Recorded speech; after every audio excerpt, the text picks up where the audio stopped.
tant que tu es dans une posture de j'ai tellement souffert, mais je pensais que enfin j'allais être récompensé parce que j'étais patiente, parce que blablabla, quand tu es dans cette posture, tu te prépares juste à ressentir ce qu'on appelle de la frustration, exactement. Une putain de frustration, parce que du coup, t'es pas contente. Tu dis, mais moi, je voulais un gâteau au chocolat, il est où? C'est moi qui l'ai cuisiné, c'est qui l'a mangé? Je suis pas contente. Sauf qu'en fait, il n'y a pas de gâteau au chocolat.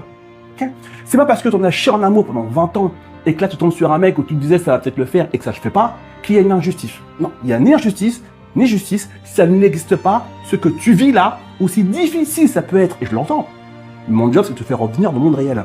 Aussi difficile ça peut être, ce que tu vis, c'est pas une injustice, ce que tu vis, c'est la vie. La vie dans toute sa splendeur. Et des fois, la vie, elle est cool, des fois, elle est moins cool.